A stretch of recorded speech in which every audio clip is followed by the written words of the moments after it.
It's the Infectious Groove Podcast, part of the Odd Pods Media Network. Recorded from Detroit, Michigan, and Jacksonville, Florida.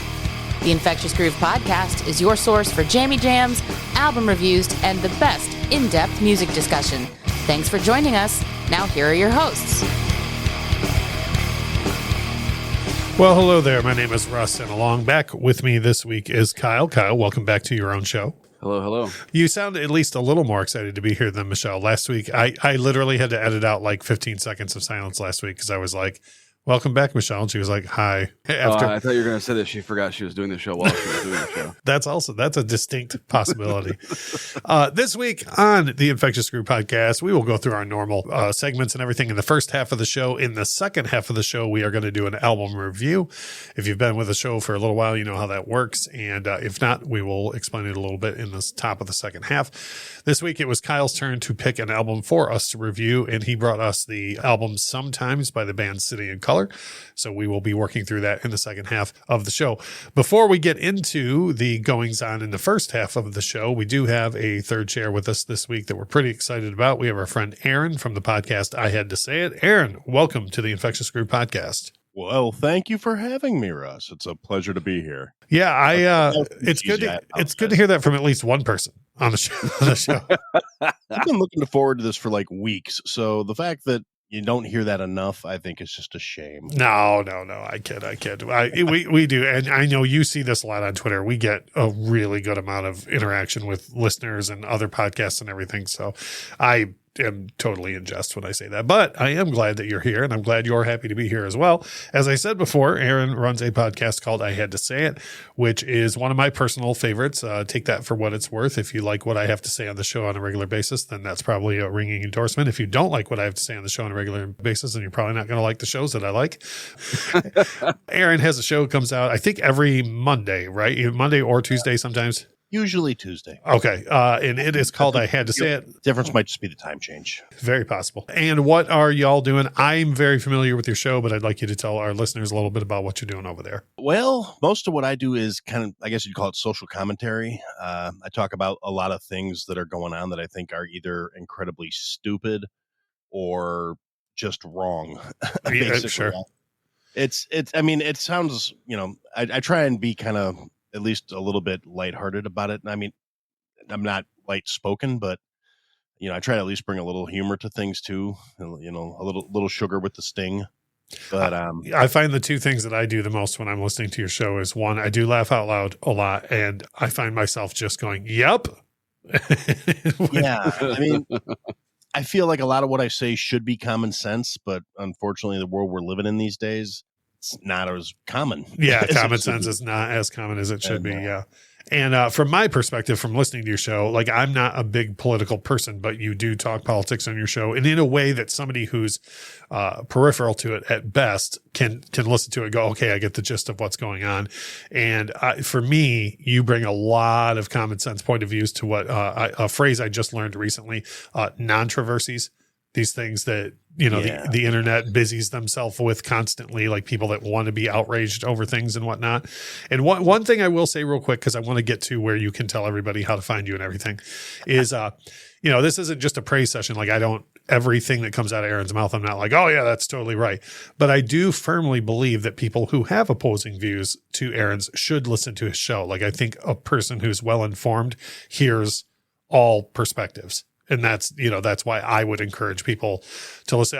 Point being, I don't want some of our fans to go over there, hear some of the things you're talking about, and be like, well, I totally disagree with that guy. I think that's good. Like, I think you should listen to folks you disagree with. Definitely. I completely agree. That's kind of the point, is people have gotten away from being able to have conversations about things. And I say it in like literally every episode. If you don't like what I have to say, if you disagree with me, by all means, tell me. I can't grow and change and adjust without additional information. Neither can anyone else. That's what we all seem to forget. I think that's why a lot of dumb things happen, is because people have forgotten. If you don't broaden your horizons a little bit and look beyond your narrow definition of things, you're never going to grow or develop. So I try and bring some of that back to the table, Yeah, for sure. And I am all for that. So having said that, if someone is looking to subscribe to or try out the I Had to Say It podcast, where are they going? Well, you can go to ihadtosayitpodcast.com, which is got everything on it, show notes, guest notes, different resources for stuff. I've talked about like the big thing I believe in is supporting small businesses. There's a whole page full of small businesses on there that I've talked to local guys a lot, mostly for me, but I'm willing to talk to other people. If you got a small business and you want me to talk about it, reach out to me. If I don't think you're a complete tool, I'll put you on the page. Yeah. And other than that, all the podcatcher platforms, I'm on all of them. Just, I had to say it. You see a big screaming gorilla with a microphone. That's the right show. Right on. Cool. And I am, like I said, not to continue gushing, but I'm happy I found the show. I think it's good to have opposing views out there. And for someone like me who, like, I don't want to turn anybody off with the politics talk, because like Kyle knows this, I'm famously don't ever want to talk about politics, but I do want to hear what I feel are clear views on things, or clearer than you can find in the mainstream media. Like, I'm not a big fan of the what they're putting in your kid's lunch film at 11, like that, that type of sensation. Yeah, I'd rather the straight version of things, So that is what you can find over at I had to say it podcast.com, or I had to say it.com, or I had to say it podcast.com. Sorry about that. I had to say it podcast.com. There we go. All right. I had to say it was taken. So yeah. Well, what are you going to do?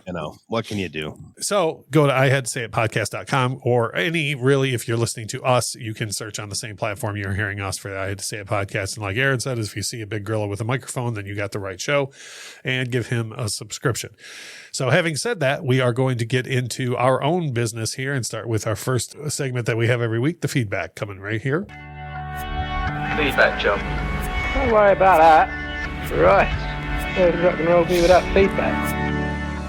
First up, our friend Mohammed Riza from Iran writes in and says he's sorry that he didn't comment the last 2 weeks, but he listened to the Elvis episode, and he says, I got to tell you, I'm very young and I don't know much about him, but I was always curious and fascinated about how everybody talked about him in such high regard. I was also listening to the conversations, and the way you guys described him and just describing the movie gave me goosebumps just listening to the three of you talk about him.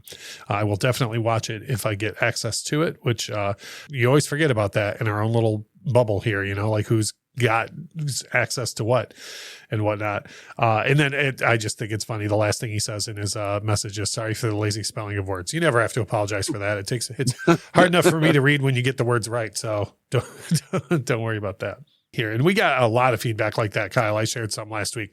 There were a bunch of people on that episode who were like, yeah, I never thought I'd even be interested in seeing this movie, but hearing the three of you, the way you talked about the movie, I was like, yes, I need to see this movie now. So that was cool. I still can't believe that someone from Iran listens to our podcast. I know. That's awesome. Yeah. And it's funny because I was like, last week I was like, oh, that's weird. This is the first week since he's been a listener that he didn't write anything. And then he started out his latest feedback by apologizing for missing last week.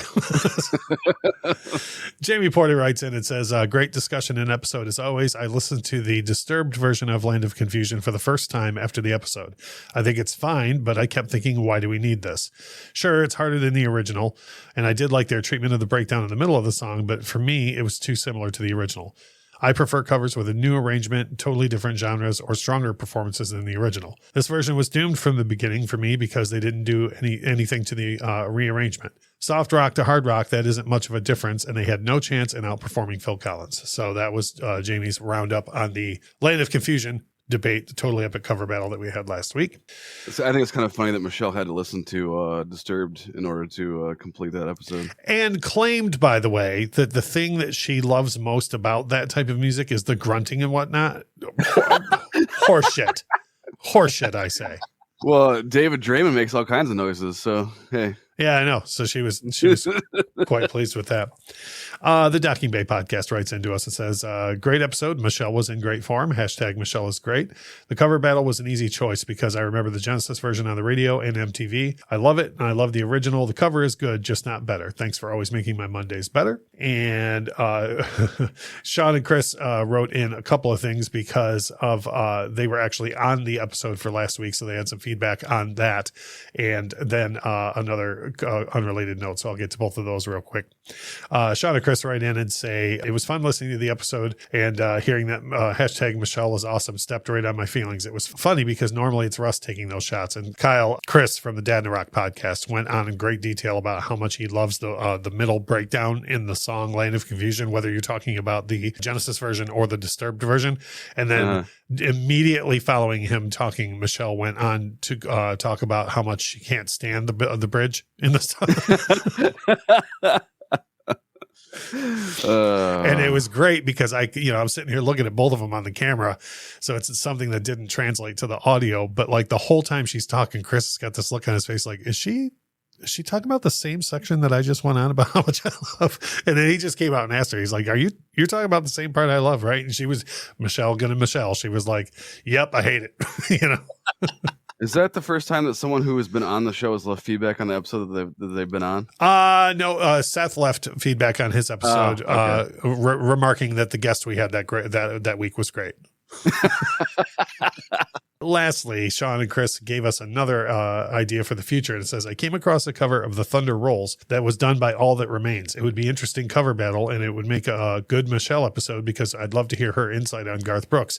And I wrote back to Sean and Chris and reminded them that on this very program, we've mentioned several times, Kyle, what happened when Michelle went to a Garth Brooks concert? Well, she might have taken a little snoozer. Yeah, she had a nap. Right there in the middle of her seats were directly behind us, and I'm standing there, beer in hand, singing along to Garth Brooks as you do. And I turn around and Michelle is straight up nighty night in her seat, just out cold. So that's Michelle's full review of Garth Brooks. I feel, based upon what I witnessed when we went to that show, I do not understand how you could be sleeping at a Garth Brooks concert. I don't get it either. That's Kyle. If you notice, you and I went and saw Garth Brooks together, and Michelle was not there. That's because of what happened the time I took Michelle to see Garth Brooks.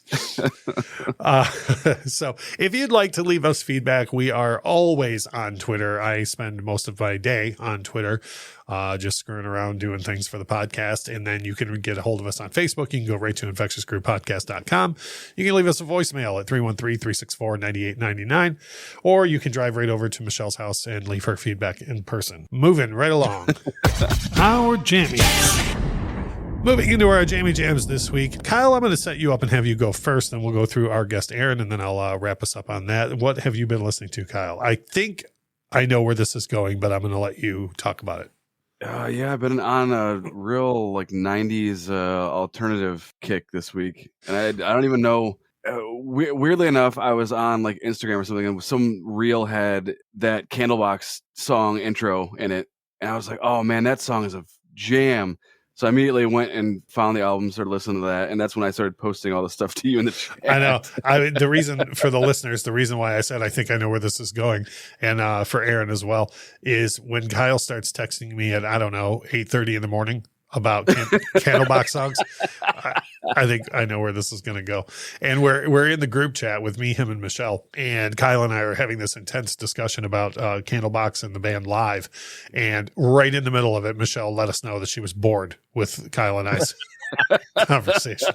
Yeah, and I don't know, so that led me to that. And then, of course, Candlebox opened up the, floodgates for everything else. I started listening to live, and then I just put on a playlist of all this 90s, I think they consider it 90s rock or whatever, on Spotify. For sure, yeah. And just let it play and was like, man, some of the best music that I can even think of came out during that time. Yeah, and Kyle and I were talking about it this morning about how we had the 2-part episode on 1991 that went over really, really well and was a wildly popular episode. And I don't think we could get away with doing an episode on every year of the 90s, but I definitely think we could devote more time to the 90s. I even suggested to Kyle we could do 92 to 95 and then 96 through 99 or something like that to follow up on those episodes. But so a lot of Candlebox and a lot of live this morning. I know that from personal experience. So The Game also released his new album called Drillmatic Heart vs. Mind, and he's been trying to drum up hype, for the hype machine. By trying to say that he's a better rapper than Eminem and yada yada yada.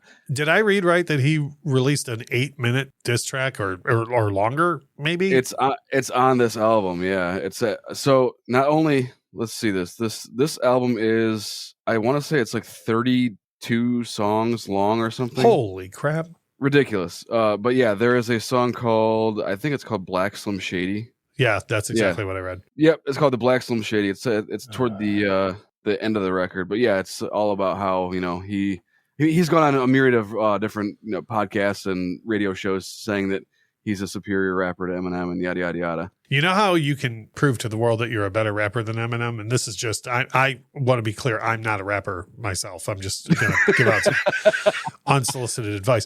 But a good way to do that would be to just be a better rapper than Eminem instead of going around and telling people that you are. But again, not a rapper. I understand the whole, you think that you're the best at, whatever you're doing. And it's part of beef, and that whole thing is part of the industry and releasing records and drumming up hype and yada, yada, yada. But we all know what happens when you poke the goat. You get the horns. Yeah. I believe Machine Gun Kelly and ICP and several other people. Ja Rule, Rule. I mean, Benzino, you name it.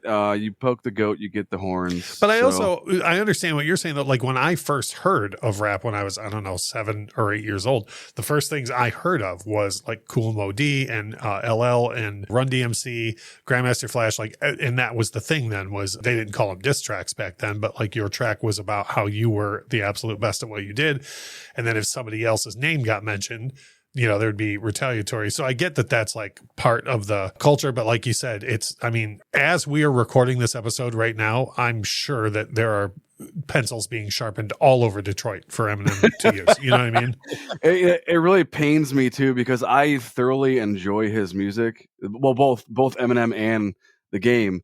But I like The Game as a rapper, and what he does, and all of the stuff he's put out with, the stuff he released with Dr. Dre and everybody. I like all that stuff. So the fact that he's just trying to drum up hype in the dumbest way possible, I don't. I feel like you just encapsulated the entire entertainment industry in one sentence. They're just trying to drum up hype in the dumbest way possible. Yeah, it's dumb. And I've only made it like a quarter of the way through, however many songs are on this album. Right. And I will say I do enjoy it because I enjoy him rapping, but it's not, he's just not a better rapper than Eminem, but. Right. So the latest from The Game, Candlebox, Live, other various 90s bands and whatnot. Is that everything you've been listening to lately? Yep, that pretty much sums it up. Right on. Aaron, our guest from the I Had to Say It podcast, what have you been listening to? Well, I have a podcast and 2.5 jams. You sound like somebody else I know. I know. That's a stunning Michelle impression if I've ever heard one. Thank you. Actually, I've been on kind of a 90s kick myself. Just kind of worked out that way. I've been listening to a lot of like 9 Inch Nails and Ministry and kind of going in like heavy industrial, and then some DMX and KRS-One, old rap. Right. And it's just, I've kind of been all over the board, but staying, 3 decades ago at this point. Yeah. All over the board, but squarely. And actually, Kyle and I in that group chat this morning, we were talking exactly about what you're talking about now, about how we hear these days a lot of people whining and crying about how there's like not enough diversity in this industry or that industry. And like in that time, 90 to 95, literally every genre coexisted. Like you said, I know people that were listening to as much Dre as they were Ministry, as they were Pearl Jam, as they were, whatever the pop hits of the time were. I hesitate to call them pop, but I guess when they broke, they were like TLC or, you know what I mean? Like, yeah, R&B groups and the girl groups. And there was, there was a little bit of everything out there. Even you had some good outlaw country acts out there. Oh man, Alan Jackson, Dwight Yoakam. Oh, that era was fantastic for country. Since you mentioned Ministry and industrial type music, do you ever listen to a little KMFDM? Yes, I have been known to listen to KMFDM on occasion. Sweet. I'm a huge KMFDM fan. So, I should say of specifically that era. So, yeah, that 90 to 94-ish KMFDM. So I like to throw it out there when I can. So we will, we have our Spotify playlist, and I'm going to have Aaron email me 2, 3, 4, whatever tracks you want. Just email me some of those. Tracks, yeah, we'll make sure they make it onto the playlist.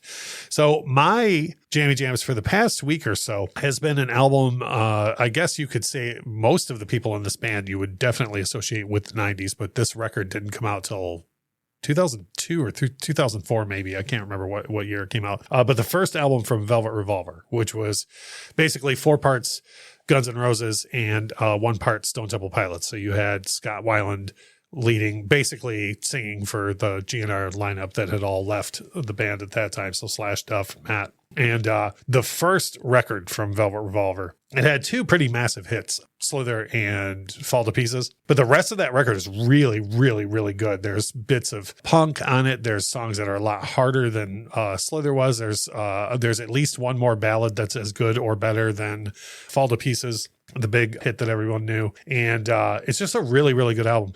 They completely shit the bed on the second record. However, that first album, no. is absolutely great. And I don't know why. I think I randomly got Fall to Pieces stuck in my head, which you never hear that on the radio anymore. Like if you hear Velvet Revolver, it's usually Slither, which is a great song. But somehow I got Fall to Pieces stuck in my head. So I was really, really, really listening to that record like a great deal in the past week. And I even got so excited as to give the second album another shot. And it didn't get better since in the years since I listened to it last. Kind of aged like milk.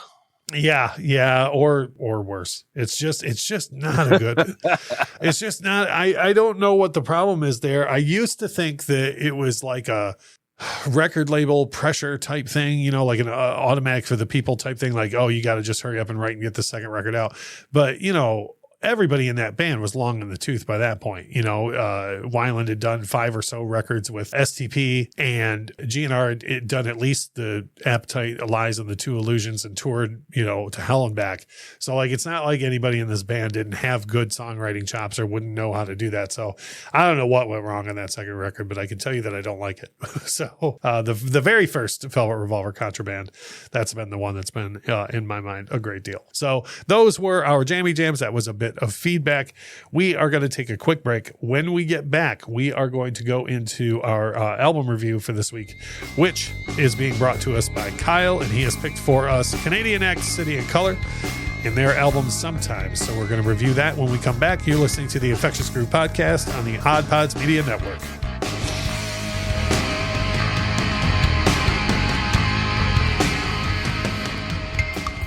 Hi, I'm Sam. I'm Richie. I'm Little Matt. And here in the 500 Section Lounge, we are 3 dads who host a family-friendly weekly podcast. Yep, we laugh, we go on tangents, we talk to great guests. Tangents? I don't know what you're talking about with that. You know, there are gases leaking. All right, okay. Yeah, we have legendary conversations from sports to history and everything in between. So be on the lookout for what we do next. And always be there to grab a listen. Hey, I'm Lauren. And I'm John.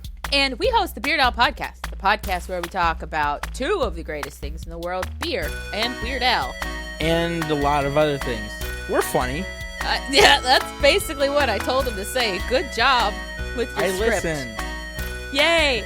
But no, seriously, we try and pair a beer with a Weird Al song and talk about both things and go where the conversation takes us. It's fun, I promise. You'll like it. Yeah, I mean, if you like talking about random things as well as, you know, fine craft beers and some wonderful craft music.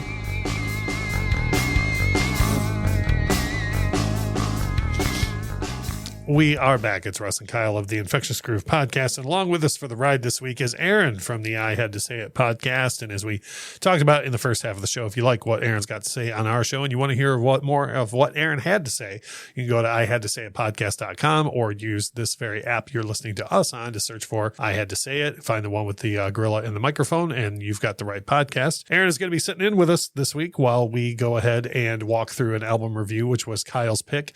Kyle brought to us the album Sometimes by City and Color. It was released on November 1st, 2005. It's the debut solo album from Dallas Green, who was the singer for Alexis on Fire. And when you say solo record, this is, I don't know, I want to ask you real quick on this, Kyle, because I wasn't sure. Does he actually play everything on this record, or is this like Trent Reznor is Nine Inch Nails, where it's really Trent Reznor and whomever is around at the moment? You know, I don't know if he consistently uses the same band for different things, but I mean, he plays guitar. So anything that you hear like acoustic guitar on, or most of the guitar I think is him, but Okay. like further along in his other records, like I definitely think there's other band members that like, help him out or whatever, but I don't know if he uses the same guys, in the studio or on tour or whatever. I'm not sure. I feel like the sound, we'll get into this more later, but I feel like the sound of this record sounds like this is very much could have been just him on this. Yeah, and if it because it was him just experimenting with going off on his own from Alexis on Fire, it very well could have just been him doing stuff. Right on. As far as success goes for the record, it did win Alternative Album of the Year, the 2007 Juno Awards. That's how you know they're a Canadian act, by the way, when they when they bring home that Juno bacon. That's when you know that they're a Canadian act. Here's something interesting that I found out, and I didn't even realize this. The album wasn't widely available in the U.S., and it never had a native U.S. release until it was reissued in 2009. So 4 years after the record was released is when it got its first official release in the U.S. But the album still went gold within a year of it being released, even with no distribution in the US. So I thought that was a pretty interesting little fact. So we always do in these picks, whether it's someone from the crowd or myself or Kyle or Michelle, we always ask somebody to tell us why it is that they picked this record. Kyle, why did you bring this record to us for us to review? It's one of my favorite records of his that he's put out. It has a few of my favorite songs of his that he's ever done on it. And it's just damn good for what it is. And this is just him having a different idea than what he's doing with Alexis on Fire and putting it all into that. And I guess it would depend on who you asked, but it would very well appear that City and Color is on a whole different level of like popularity compared to Alexis on Fire. Oh, I would totally agree with that. He did the side project thing and it like blew up and blew him out of the water. And now he's like this huge thing that, he did a record with Pink. He's done things with all sorts of, he's in the Air Supply now. And Alexis on Fire is still kind of like that Canadian emo screamo band that like has a core fan base and a lot of people know of, but it's just not on the same level as like City and Color is. Right on. When we get around to open discussion, I want to circle back to that some about the geography of the whole situation and why I think you and I might have been up on like Alexis on Fire and City and Color like before many other parts of the U.S. might have been. But again, we'll get into that in open discussion.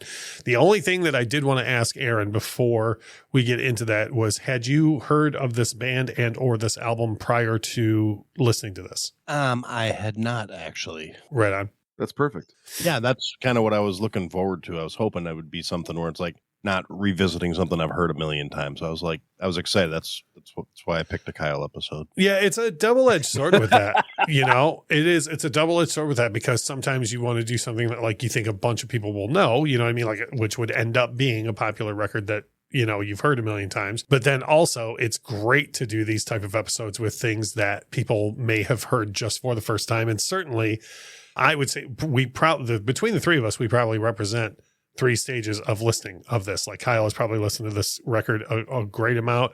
I've listened to it a decent amount, probably not as many times as Kyle has. And then you're coming out of this having just heard it, not once, but I mean, listening to it for review on this episode. Yeah. That's some quality podcasting right here. Right. Yeah. Solid. So Kyle brought us the record and we always go through first and talk about what we think the best tracks on the record are. I'll go ahead and kick this one off because I kind of have a humorous note for mine. First of all, the song that opens it up, Off by Heart, I think it's a great opener, not only because it's a Michelle pleasing minute and a half, but I feel like that song absolutely sets the tone for what you're about to hear for the next 40 minutes. Would you agree with that? Mm-hmm. It just, to me, so that's what you're going to hear is in that first minute and a half. The next 2 on the record that I had for my best tracks are, they're good songs, but I picked them for title alone. Sam Malone. I love the name of that. I kid you not, I've been rewatching Cheers as my go to sleep show. I watched Cheers when it originally aired, but I've been for the past probably week and a half, I've been rewatching Cheers on Peacock, like as my put it on to go to sleep show. And so when I looked at the track listing for this, I was like, holy crap, I forgot there was a song named Sam Malone on here. And then the other comical name on the record, and I don't know if everybody gets this joke, but the song Hello, I'm in Delaware is a joke from the first Wayne's World movie, which I absolutely love. You could go to London, You could go to Hawaii. You could go to Delaware. Hi, I'm in Delaware. That's fantastic. And then not to be the mainstream guy, but I adore the single off this, or the hit single off the record, Save Your Scissors. So those were the best tracks that I had. We'll slide it over to Aaron. What did you find on the record, hopefully, that you liked? Because sometimes there's a person in the third chair who just lists off what they didn't like. Yeah. Actually, there was, for me, I really pleasantly surprised. I really enjoyed this. I'm definitely going further down that discography, and I really enjoyed it. Actually, I got kind of the same. I got Sam Malone because I saw that and just went, no way. Yeah, no. And so and then it turned out to be a good song and I liked it. So I was like, I like that. And then Save Your Scissors, I liked that song as well. And then I also went with the last track, Sometimes I Wish. Mm-hmm. I can't put a specific, put my finger on it, but just something about that track just hit me just right when I was listening to it. And I was like, I really dig this song. That's funny that you mentioned the last track on the record because I meant to put that on my best tracks, and I don't know if I got sidetracked or what, but I forgot to list it in my tracks. So I'm glad you called that one out because I totally forgot to mention it. Yeah. But overall, just very solid record. It's kind of funny. My wife came in and she's like, "What you listening to?" And she's like, "I really like this." And that's not a conversation we have all that often. Usually because of the aforementioned jammy jams. Yeah, usually it's more like, do we have to? I have a headache. Okay. Oh, you can go in the other room. It's like, no, I can hear screaming through the walls. And so, Kyle, the fact that she was pleasantly surprised. Kyle, is this bringing up any memories or any feelings within you hearing Aaron talk this way? That frequently happens, though it does not happen with City and Color because Michelle also likes City and Color. Yeah, I have to feel like this is definitely, which is I think what Aaron was alluding to. This is definitely a record that people can agree on. Yeah. Yes. Like I said, it's actually really solid that I can be like, hey, check this out, babe, and we can listen to it together. And that's rad. It's lovely. So, Kyle, what have you got for your best tracks on the record? My absolute favorite song on this record is Day Old Hate, followed by Coming Home, followed by Sometimes I Wish. And I do enjoy me some Save Your Scissors as well. Yeah, I know you tend to, I don't, how do I say this without making you sound like you're a hater? I don't think you hate, I don't think you dislike songs when they're big hits, but I know you tend to shy away from the bigger hits. But even that, they played that song on 89X and the riff or whatever, probably just 89X, so many times. 93.9 as well, the river. Yeah, so that's been all over the radio, and that's fine. It's a good song. It it is what it is. It doesn't detract from me. I listen to it whenever I listen to the record. I actually listen to this record all the way through. Usually when I listen to it, from front to back. The thing that I can equate that to with the Save Your Scissors thing and it being played so much is with The Wall. Another Brick in the Wall Part 2 is it's referenced in pop culture. It's played, if your rock station in town is going to play one Pink Floyd song, it's probably going to be Another Brick in the Wall Part 2. And for years, I let that irritate me. I was always like, there's 25 other songs on The Wall, God damn it. But that's a great song. And that's how I feel about Save Your Scissors. Yes, it's bordering overplayed as far as the geography of the situation goes, which again, we'll get back to in open discussion, but it's still a solid song. It's same thing with Brick in the Wall. It's a great song and Gilmore lays down an amazing solo in it. So I shouldn't be mad that song gets played a lot. It's there's more to it than that. But so I kind of feel like maybe you're that way with hits, where but there's more to this.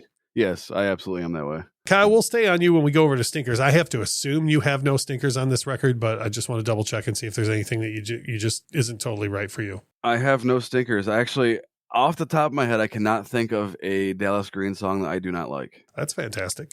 I can't even say that for Roger Waters. He put out, he's my favorite songwriter of all time, and he put out The Pros and Cons of Hitchhiking, which I would rather not hear ever again. So, if it's up to me. Aaron, we'll slide over to you. Do you have anything? It doesn't even have to be a song you think is terrible, just something that you just didn't like on the record. Anything you would qualify as a stinker? Not really. I mean, in the last few days, I've listened to this album straight through like 6 times, and I haven't skipped a single track. So I think that says a lot, really. Yeah, well, you're doing a lot better than the person that's usually in your chair, because I've heard before about making it through an album once and then skipping a lot of tracks. Yeah, like I said, I enjoyed it though. That's the thing is, I had it playing while I was working over the course of this week. I had it playing just when I was putzing around the house. It's been like the steady background for the last few days for me, and I have no complaints about that. Yeah, for sure. It's not like I'm getting in the car and coming down there and we're going to have a conversation about this. No. For my stinkers, and I feel like this will kind of take us into the open discussion aspect of things. So I don't have any particular stinker. Like there's not a song on here that I was like, oh, this record would be better if that was gone, or I never want to hear that again, or anything like that. But here's the weird thing about this album for me. And I think for me, it comes back to Dallas Green sings very much on one plane for the whole record. Like there's not a lot of diversity and he doesn't go up and down. And this could be user error. This could be me not listening right. But because of that, I find it hard to concentrate on the actual lyrics. Like when listening to this specifically for this review, I would set out to be like, okay, on this playthrough, I'm really going to listen to the lyrics, because I wanted to, say like, oh, I love this song more than that one because he expresses himself this way lyrically better, because I'm a big lyric guy. And I found it really hard to concentrate on the lyrics, like almost to Aaron's point, what he said about it being like, not that you called it background music, but like it became background music for me. Do you know what I'm saying? Like it was hard for me to concentrate on the lyrics. Now, Kyle, I have to assume that you don't have that issue with this record because of it being such a favorite of yours. So like, is it easy for you to concentrate on the lyrics, or was it something that like through repeated listens, you got them easier, or how'd that work out for you? No, it is pretty easy for me to concentrate on that when I'm listening to it. I mean, I also do put it on in the background too, because it just makes for good listening. But yeah, a cool thing that he does is he has a series of videos on his YouTube channel where he goes in depth and explains like the meaning of the songs on this record and talks about the, the titles and, the lyrics and how it was put together and yada, yada, yada. It's actually kind of cool. First of all, that sounds like my alley in the first place. And then on top of that, it sounds like something that would definitely enhance the album for me, to get into like the headspace of what he was writing and why he was writing it. Now, another thing I want to talk about open discussion before I throw it over to you, Kyle, for anything that you might want to bring up, for all of us to discuss regarding this record is, so you have Aaron on who had never heard of this artist or this album before. Now, Kyle and I, here's the unique thing with us being from the Detroit area. You have 2 radio stations that broadcast through the Detroit area that originate in Ontario. You have 89X and 93.9 The River, both of them based in Windsor and broadcasting all the way through the Detroit area. And if you know anything about Canadian broadcast standards, they have percentages of their airtime that have to be devoted to Canadian artists. So I feel, and I'm opening this up to first you, Kyle, to tell me if I'm wrong on this. I feel like being from Detroit exposed us to this music earlier and far more often than people who might not have lived in a market where, I don't want to say it was like forced, because you could always turn the station, but like there's a higher probability of us hearing that music when it was released, I feel, than like a whole lot of other markets because of that. Do you agree or disagree with that? Yeah, I never thought about that, but I feel kind of spoiled now that we, had the advantage of that happening. And he, it's funny that you mentioned that, because he does reference that. I've seen him live twice, but one with a full band and another time when it was just him solo. And he referenced both times about how he loves coming back to Detroit because he has a huge fan base here. And that probably is because of us having exposure and, what you're saying. That totally makes sense now. I never even thought about that. Yeah. And again, I want to be clear. I'm not discounting the material at all. It just, the only reason I even became aware of that was way back in the early 90s when the Bare Naked Ladies, before they broke with the album Gordon, the one with If I Had $1 Million, I had a friend of mine whose cousin lived in Canada, and boy, let me tell you what, we had to hear that record at least 10 times a week before it like broke, because he would always come over and be like, here's this record I want to tell you guys about, and we're like, Jesus, okay, got, like if they had $1 million, got it. And then we had to hear that so much, and then it broke nationally in America and was huge. And I was like, oh Jesus, oh my God, like I've been listening to this for like a year, like, so that was like the first time I became aware of that. And then the two stations that in Detroit that would play Alanis even more than she was already played on mainstream radio was the two Canadian stations that broadcast in Detroit. It was like you couldn't flip past those stations without hearing one of the singles from Jagged Little Pill. So I asked a guy that I worked with at a record store about it, and he explained the whole Canadian broadcasting and percentages and all of that. And I was like, oh, okay. That makes total sense. So yeah, I feel kind of spoiled in that aspect, like that we might be put onto things earlier than people that are located in different places. Yeah, definitely from Canada, I feel. And so to turn that question a little bit to you, Aaron. So now this record, like I say, it has impressive stats. Like the record went gold before it was even available in the US and so on. Do you think that this never crossed your path before because of maybe non-exposure? Like this isn't the type of music you were looking for or into, or what, how do you think that this is your first time hearing of it? Well, I'm sure that's probably part of it. Like even like, you get my like recommended playlists on Spotify and stuff like that. I'll get some pretty out there, really weird stuff because I like to listen to a lot of really variety type things, and I like to find weird things sometimes. Mm-hmm. But yeah, maybe part of it's region. And it's not my normal go-to style, really. Right. I feel like I'm kind of stereotyping myself here, but I kind of like stuff with a little more drive to it, a little heavier, regardless of genre, but overall style. Whether it's hard rock or hard country or hard reggae or more a little more drive to it. A little more drive to it, yeah. Yeah. Whereas, like I said, I'm very pleasantly surprised, and I'm, like I said, going to go down a discography rabbit hole one of these days here. Yeah, and I think Kyle. Now, I want to be clear; they don't approach anything near like Metallica or metal. But I would say, Kyle, because I think they have 5 or 6 LPs total now. City and Color does. They do have harder material than what's represented on this LP later. I would say, yeah. Yeah, it's yes, his style does change from record to record. It's not all so heavy, like acoustic driven like this record is. It just changes as he goes on. And he also did a duet record with Pink. Mm-hmm. So like that's more in the style of this record, which like acoustic style type songs. Right. But yeah, he does change stuff up. There's a lot of electric guitar later in some of his later albums. For sure. So yeah, it changes, and I would encourage anyone who is curious to go listen. Yeah, so like you say, you have somebody like Aaron. He's not saying he doesn't like this, but I'm saying like if you like this, there's probably more that you're going to like in the rest. So it's good that you're going to go for a deep dive. Yeah, that's I'm looking forward to it. Right on. Kyle, did you have anything about the record in general that you wanted me to cover that I didn't cover so far, or do you want to go right through our final assessment questions? Well, we always talk about monster first records that like mm-hmm.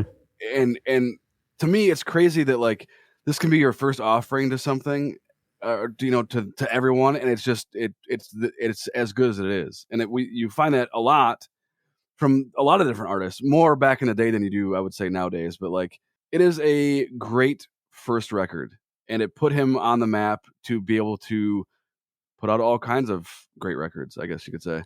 I would agree with that. And I guess you get into staggering things too, because like for me, people, when they're writing about music, will have the nerve to refer to Tom Petty's Full Moon Fever as his first album because it's his first solo album. It's like, no, no, Tom Petty had a whole ass career with the Heartbreakers before. Whereas I feel like the moderate success of Alexis on Fire prior to this is in no way comparable to, say a Tom Petty and the Heartbreakers career in the 80s. You know what I mean? Right. So I feel like you could view this as a first outing, and I'm saying that in advance before anybody says, yeah, well, it wasn't his first record because he had stuff with Alexis on Fire.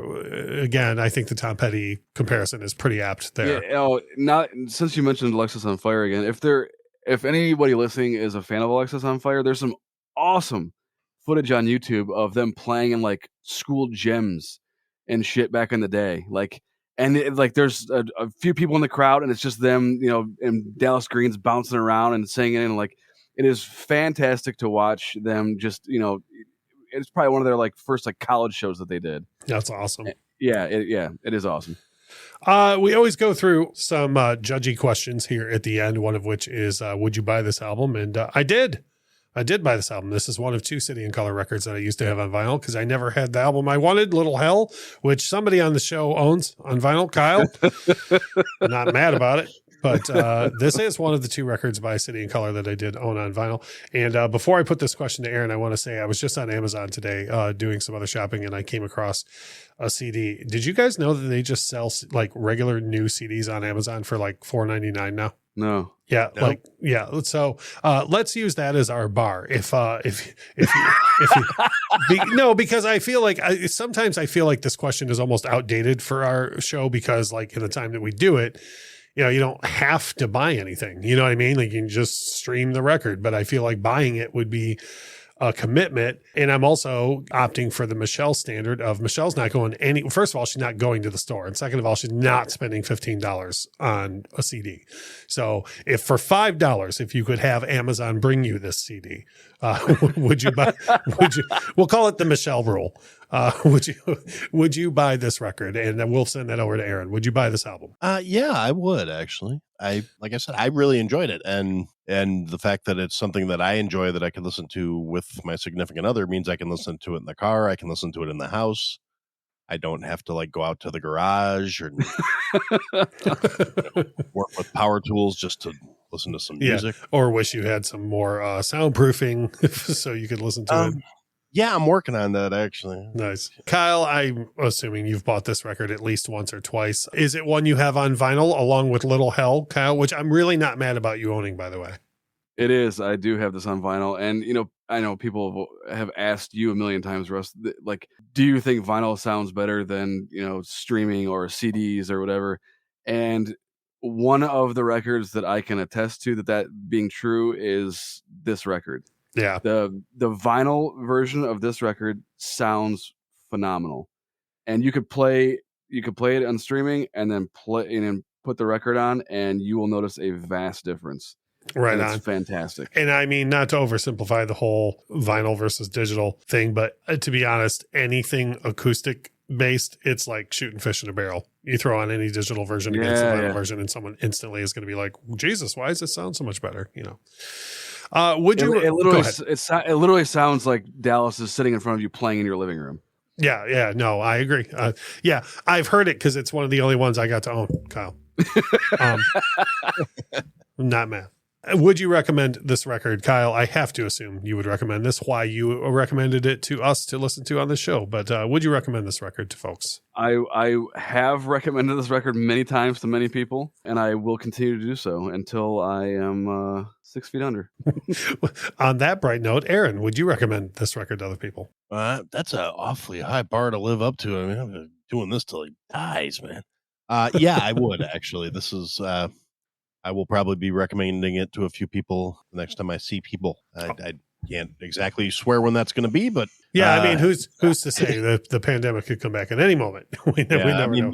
You never know. They may put us all back on lockdown tomorrow. But yes, the next time you see folks you talk about music with, you're gonna recommend this bad boy. I've got a few of my friends that as long as the weather holds out, we'll still be barbecuing every weekend, and we usually sit around and we'll discuss music and stuff like that. And this is going to come up in the playlist next time. Right on. For me, I think this record works 2 ways. I could either recommend this to someone who has the ability to concentrate more on the lyrics, like somebody who's like, oh, I'm big into lyrics. I would tell them, like, hey, check this record out because it is lyric heavy. There's not a lot of long stretches of instrumentation. It's a very lyric heavy record.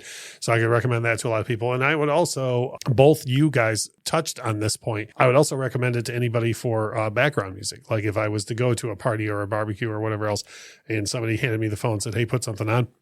You could put this on at just about any social event and it would work perfect for background music without having to, someone stop in mid sentence to be like, oh, I love this song, or a shot party breaking out or something. Like, it would just be good, easygoing background music. So for me, I feel like this record lends itself very well to a couple of different types of music listener, and I would have no problem recommending it. As far as rating goes, Aaron, we're going to let our guests go ahead and take this one on first. On a scale of 1 to 10, with 10 being the best, what is it that you would rate this record? I'm gonna go with like a solid 7. Like I said, it's not my normal thing, but it's a well executed album.